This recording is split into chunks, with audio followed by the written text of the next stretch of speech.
आधुनिक टेक्नोलॉजी और उत्तम शिक्षक और बढ़िया इंफ्रास्ट्रक्चर, ये अगर हम कर लें तो हम शिक्षा में बहुत बदलाव ला सकते हैं। राजस्थान के झलावर में सरकारी स्कूल में बच्चों से भरी क्लास की छत अचानक गिर गई, जिसमें 7 की मौत हो चुकी है। और दूर सुदूर जंगलों में रहने वाला मेरा आदिवासी बच्चा भी बहुत अच्छी पढ़ाई प्राप्त कर सके, शिक्षा प्राप्त कर सके। और इसलिए शिक्षा के मूल को अगर हमने स्पर्श करना है तो सिर्फ इमारतें बनाने से काम नहीं चलेगा। बहुत दिक्कत होता है, बिल्डिंग बना दे तकलीफ होता है, बहुत पढ़ने में बारिश होता है तो इधर उधर भागना पड़ता है, धूप भी लगता है तो भागना पड़ता है इधर उधर। हमारे नेताओं के दफ्तरों की छत जर्जर क्यों नहीं है?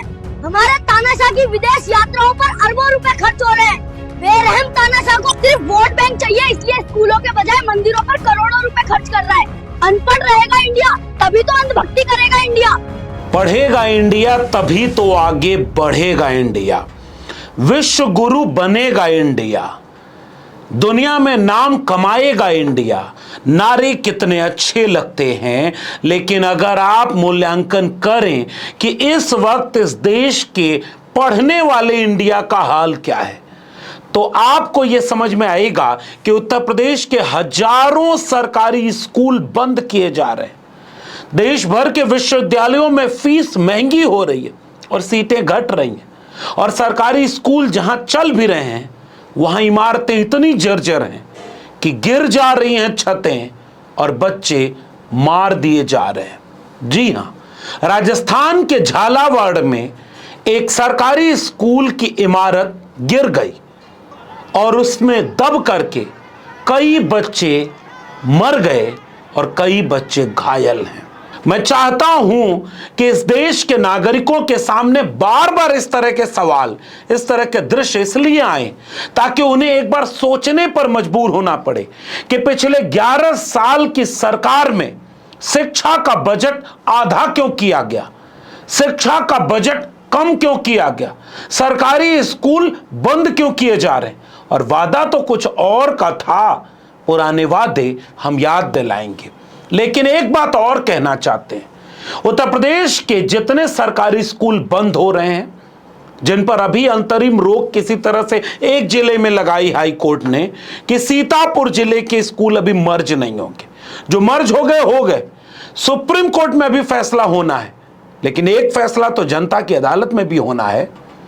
हम बार बार ये कहते हैं कि जिन स्कूलों को बंद किया जा रहा है, इनमें किनके घरों के बच्चे पढ़ते हैं एक बार पहचान लीजिए। इनमें 90 से 99% बच्चे उन घरों के हैं, दलितों के, पिछड़ों के, आदिवासियों के हैं, गरीबों, किसानों, मजदूरों के हैं।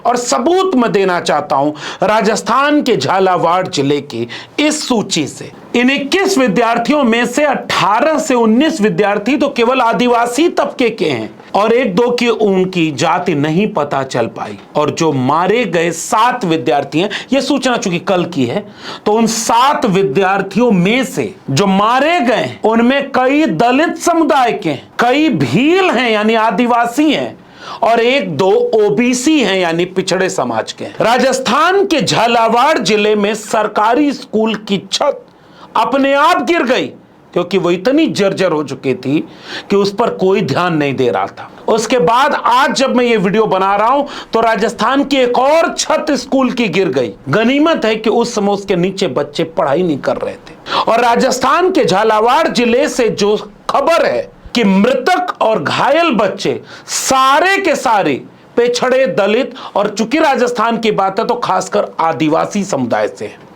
और मैं चाहता हूं कि इस बात को उत्तर प्रदेश और खासकर पूरे उत्तर भारत के दलित, पिछड़े, आदिवासी समझ जाएं कि इन सरकारी स्कूलों में उन्हीं के बच्चे पढ़ते हैं, इसीलिए उनके सरकारी स्कूलों को बर्बाद किया जा रहा है।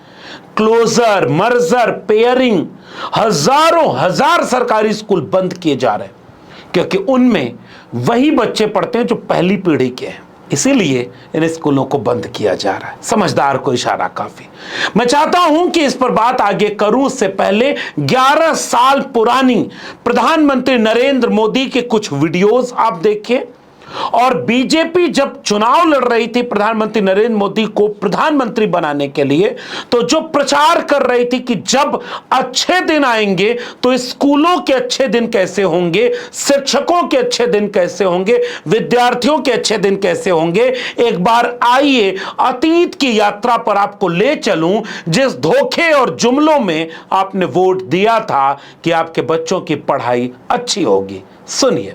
बच्चों के लिए अच्छी शिक्षा, बच्चों के लिए अच्छे शिक्षक हो, बच्चों के लिए एक अच्छा माहौल हो, ये बातें हर परिवार कहता है ना, आपके भी मन में है ना। इस समस्या का समाधान करना है तो सिर्फ इमारतें खड़ी करने से नहीं होता है, स्कूल के बिल्डिंग बनाते चले जाएं, इससे नहीं होता है। हम लोगों को ध्यान केंद्रित करना होगा उत्तम प्रकार के शिक्षक कैसे तैयार हो। गुड्डन बेटा, देख मैं तेरे लिए क्या लाया, डॉक्टर वाला खेल।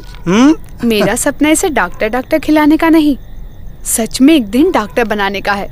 और ये सपना सच होगा क्योंकि अच्छे दिन आने वाले हैं। सच बात, मोदी जी को जिताएंगे, भाजपा को बहुमत दिलाएंगे, तभी अच्छे दिन आएंगे। इन पुरानी वीडियोस को देखने के बाद कुछ नई वीडियोस दिखाऊंगा। उसके पहले फिर से आपको बता रहा हूं कि पूरे देश के कितने सरकारी स्कूल बंद हो रहे हैं, इसका एक जगह आंकड़ा नहीं है। अभी मैंने एक वीडियो बनाई थी ना कि देश के केंद्रीय विश्वविद्यालयों में पिछले 5 साल पहले जब मैंने आरटीआई लगाई थी तो पता चला कि 90 से 97% SC ST OBC प्रोफेसरों की पोस्ट खाली पड़ी हुई थी।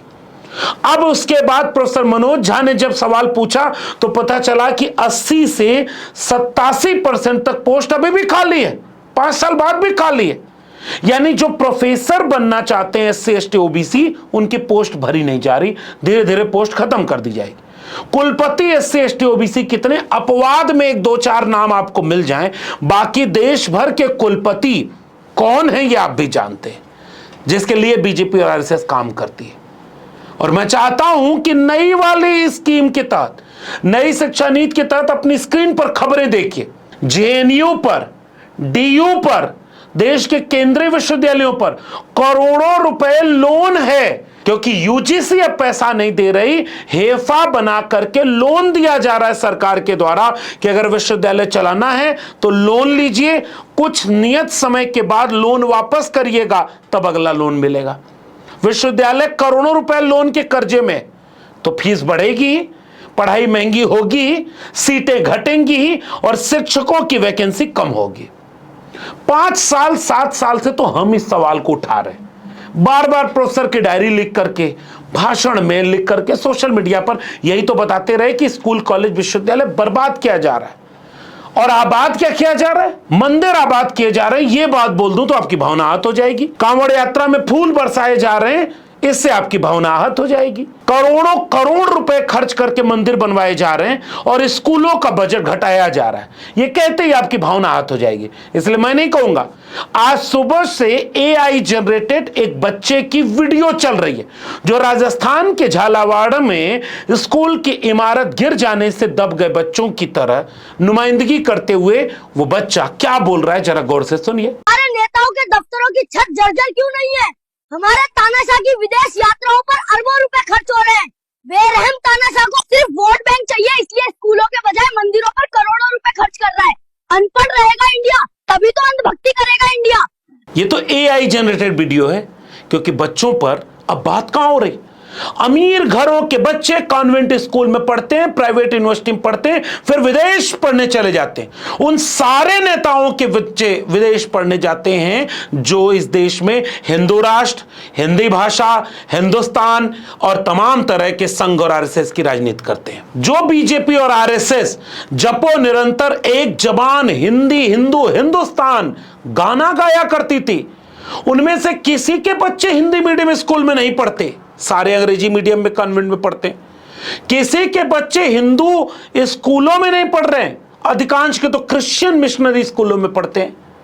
और विदेश में पढ़े जाने वाले हिंदुस्तान का नारा लगाते।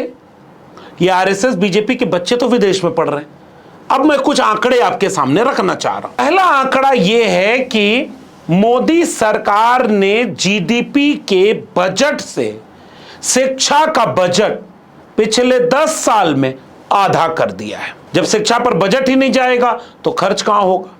दूसरा आंकड़ा, इस देश में अभी तक कितने सरकारी स्कूल बंद किए गए इसका कोई कंपोजिट आंकड़ा नहीं है, लेकिन अनुमानतः लाख से ज्यादा सरकारी स्कूल उत्तर प्रदेश, मध्य प्रदेश, राजस्थान, महाराष्ट्र, इन 4-5 राज्यों को ही मिला लें तो 1 लाख के आसपास संख्या पहुंचती है।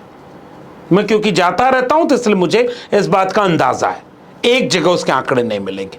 उत्तर प्रदेश में अकेले अभी 27,000 से ज्यादा स्कूल बंद किए जाने वाले हैं, और इसीलिए उत्तर प्रदेश में यह बात अब जोर शोर से उठाई जा रही है कि दलित पिछड़े घरों के बच्चे जिन स्कूलों में जा रहे थे उन स्कूलों को बंद किया जा रहा है। उत्तर प्रदेश के पूर्व मुख्यमंत्री अखिलेश यादव ने इस पर करारा प्रहार करते हुए कहा कि पूरे देश प्रदेश को दारू पिलाने वाली बीजेपी दारू सस्ती कर रही है, कंपोजिट ठेके खोल रही है और सरकारी स्कूलों को बंद कर रही है क्योंकि इनमें अधिकांश पीडीए परिवार के बच्चे हैं।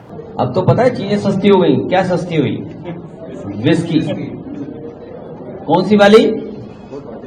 हाँ, स्कॉटिश। सबसे दुनिया में अच्छी जो विस्की मानी गई है वो विस्की सस्ती हो गई है। ब्लू लेवल, ब्लैक लेवल और एक और कोई लेवल होता है। सुनने में आया कि ब्लू लेवल सबसे महंगी होती है। तो अब भारतीय जनता पार्टी के लोगों को हम धन्यवाद देंगे कि उन्होंने ब्लू लेवल विस्की सस्ती कर दी है देश में। उनको बहुत बहुत धन्यवाद। ये चाहते हैं कि बीजेपी वाले खुद भी पिएंगे और को भी पिलाएंगे। और अगर ये स्कूल बंद किए जाएंगे तो पीडीए विद्यालय शुरू करेंगे और हम समाजवादी लोग गांव-गांव दलितों पिछड़ों के बच्चों को पढ़ाएंगे, पीडीए विद्यालय चलाएंगे, और जब सरकार बन जाएगी तो इन सारे स्कूलों को फिर से खोल करके हर एक बच्चे के हाथ में कलम और किताब भेजेंगे। सुनिए अखिलेश यादव को। और जब ये संस्थान बंद होंगे तो सोचिए गरीब और खासकर पीडीए परिवार के बच्चे कहां पढ़ने जाएंगे। हम अपने समाजवादी साथियों से कहेंगे कि एक एक गांव में टीम बनाएं। अपने जो पढ़े लिखे नौजवान हैं, पार्टी के समर्थक हैं या रिटायर्ड शिक्षक हैं, मैं उन सबसे निवेदन करूंगा कि पीडीए पाठशाला बना करके उन बच्चों को पढ़ाने का काम करें, उन बच्चों के भविष्य को सुधारने का काम करें। हम लोग बच्चों की पढ़ाई को खत्म नहीं होने देंगे, उनकी पढ़ाई को रुकने नहीं देंगे। हम समाजवादी लोग मिल करके पीडीए पाठशाला चला करके बच्चों की पढ़ाई कराने का काम करेंगे। इन नेताओं को इसलिए सुनवाता हूं ताकि आपको फर्क करना आसान हो जाए कि कौन आपके बच्चों की शिक्षा की बात कर रहा था और कौन आपके बच्चों के लिए स्कूल, कॉलेज, विश्वविद्यालय बर्बाद करके कहीं हेलीकॉप्टर से फूल बरसा रहा है तो कहीं कुछ कर रहा है। एक स्क्रीन पर आपकी तस्वीर है जो बताती है कि पिछले कुछ वर्षों में बीजेपी की सरकार में कितने पेपर लीक हुए। ये एक आंकड़ा है। दूसरा आंकड़ा, उत्तर प्रदेश से लेकर के जहां जहां बीजेपी की सरकार है, एक भी वैकेंसी ऐसी नहीं है जो नियमित हो, हर साल आती हो। नौकरी मिल नहीं रही, कई वैकेंसी खाली पड़ी है। जैसे उत्तर प्रदेश में 2018 के बाद शिक्षक भर्ती आई नहीं। बेचारे जो विद्यार्थी पढ़ाई करके तैयार बैठे हैं कि एग्जाम लेकर के मैं नौकरी दे दो, परीक्षा ही नहीं हो रही, वो सारे बेरोजगार बैठे हैं। और शिक्षकों की कमी से विद्यार्थी कम हुए और विद्यार्थी की कमी का बहाना बना के स्कूल बंद कर दिए जा रहे हैं। बधाई हो, आपके लिए नया भारत तैयार है। और वही नेता रोज नफरती बयान, रोज दंगे का माहौल बनाते हैं। एक आपको वीडियो दिखाना चाहता हूं। यह वीडियो पीबीसी की है। मलयाली फिल्म स्थानार्थी कुट्टन ने क्लासरूम में बच्चे कैसे पहली बेंच और आखिरी बेंच तक बैठ करके कई तरह के मनोवैज्ञानिक विभाजन के शिकार हो जाते हैं। इसलिए स्कूलों में बच्चों को बराबरी का एहसास कराने के लिए कैसे एक यू शेप की क्लासरूम बनानी चाहिए। और इस बात का प्रभाव जब पड़ा कि सिनेमा कितना अच्छा बना है तो केरल, तमिलनाडु, आंध्र प्रदेश और यहां तक कि पंजाब के स्कूलों में अब पहली बेंच और आखिरी बेंच वाला कॉन्सेप्ट खत्म करके यू शेप की बेंच बनवाने की शुरुआत हो गई, ताकि बच्चों में एक बराबरी की प्रतिस्पर्धा पैदा हो, किसी से आगे और पीछे होने के न हो, कई तरह के विभाजन खत्म हो, बंटवारा खत्म हो और नए तरह के मनोविज्ञान हो। और उत्तर भारत के कई स्कूलों की इमारतें गिर रही हैं, पानी में डूबी हुई हैं, इमारतें जर्जर हैं, वहां सुविधा नहीं, बिजली नहीं। आंकड़े आपकी स्क्रीन पर आ जाएं तो भी क्या फर्क पड़ेगा कि कितने स्कूलों में न स्कूल में शौचालय है, न बिजली है, न पानी है, न बुनियादी इमारत की सुविधा है। लेकिन चिंता किसको है? और आप भी स्कूल के नाम पर वोट देते हैं क्या? मिड डे मील में नमक रोटी मिल रही थी, खबर दिखाने वाला पत्रकार जब जेल गया तो आप बचाने आए थे क्या? फिर कोई पत्रकार स्कूल की खबर नहीं दिखाएगा। सब चारण भाट बने हुए हैं, सबको धर्म की चिंता है। इसलिए मैं आपके बीच में यह बात ला रहा हूं और बार बार ले आते रहूंगा, क्योंकि स्कूल, कॉलेज, विश्वविद्यालय बर्बाद होने से आबाद कौन होता है? अब आपकी स्क्रीन पर एक और आंकड़ा, जो आबाद हुआ उसकी आबादी के कुछ किस्से सुनिए। भारतीय जनता पार्टी के राष्ट्रीय अध्यक्ष जेपी नड्डा ने अगस्त 2024 में बयान दिया कि बीजेपी के 768 कार्यालय खोले जाएंगे, जिसमें से 563 बन गए हैं, 96 बन रहे हैं। बाद में बीजेपी ने अपने कार्यालयों की संख्या बढ़ाकर 887 कर दिया, यानी तकरीबन 900 ऑफिस भारतीय जनता पार्टी की पूरे देश में खुलेगी। अकेले दिल्ली वाली ऑफिस में कुछ रिपोर्ट के मुताबिक 700-800 करोड़ से 1500-1600 करोड़ रुपए खर्च हुए। चमचमाती 5 स्टार वाली यह इमारत बीजेपी की दिल्ली के ऑफिस की है। इंटरनेट पर मौजूद सूचना के मुताबिक भारत में जिलों की संख्या 750 से 800 है और बीजेपी की ऑफिस की संख्या तकरीबन 900 है। यानी हर जिले में एक कार्यालय बीजेपी का हो, उससे भी कुछ कार्यालय सरप्लस हैं। उनकी इमारतें चमचमाती हैं, उनमें सुविधाएं 2 स्टार, 3 स्टार, 4 स्टार और कई जगह पे तो 5 स्टार होटल से बेहतर हैं। नोटबंदी का पैसा कहां गया इसको आपको नहीं पता चलेगा। पीएम केयर फंड का पैसा कहां गया आप जान ही नहीं पाएंगे। आपके जेब से महंगाई आने के बाद पैसा कहां गया आपको कुछ भनक नहीं लगेगी। लेकिन चमचमाती इमारतों से लैस हर जिले में बीजेपी के एक ऑफिस। क्या हर जिले में एक ऐसा विद्यालय सरकारी है क्या जहां गरीब कमजोर के बच्चे पढ़ते हैं?